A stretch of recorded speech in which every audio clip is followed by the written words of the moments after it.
Graham was a father, father-in-law, a brother, cousin, grandfather, great-grandfather and friend to many people. He was a retired chemist who was an expert in his field, a lover of sport, particularly rugby and cricket, and a very proud Welshman.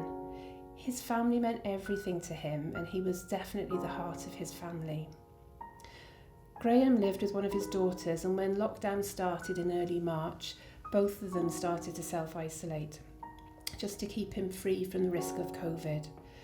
Unfortunately, this didn't stop him from falling, and on the 28th of March, he ended up in hospital where they confirmed he had sustained a fracture.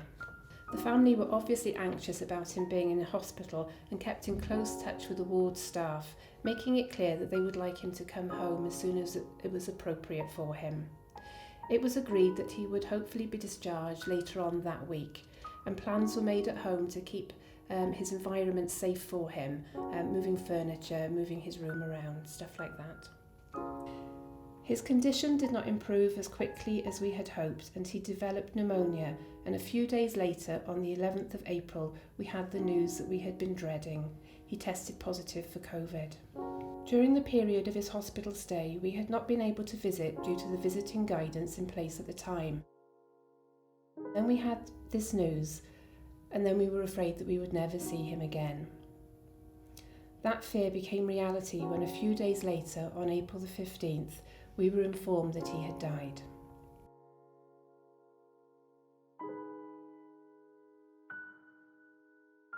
During the time of his hospital stay, the ward had kept us updated daily on his condition.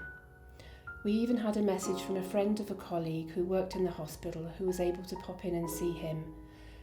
They were able to give us a personal update on him, describing what he was wearing, how he looked, and that they'd even been able to just touch his hand for us. That meant so much to us. Usually at times like this, as the nurse in the family, I am the one that can advise, explain, reassure, but this time I was floundering. As a nurse, I know why no one could visit and why the restrictions were so severe, but as his daughter-in-law, the wife of his son, the mother of his grandchildren, I struggled with this.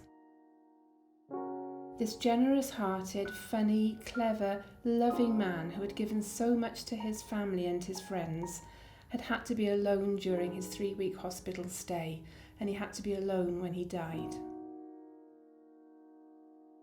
As a family, we were and are so very sad. Words simply can't express it. I've reflected on how Graham would have felt while he was on the ward.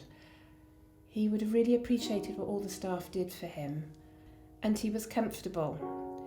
But he was hard of hearing, and I know he would have found it hard to hear people through their PPE. He would have possibly found it all a little bit confusing too. Graham was very proud of the fact that I was a nurse, and he held the NHS in high regard. So with that in mind, I urge all staff to remember to protect every single one of us by maintaining the high standards of infection control, PPE and social distancing, both in work and in our social lives.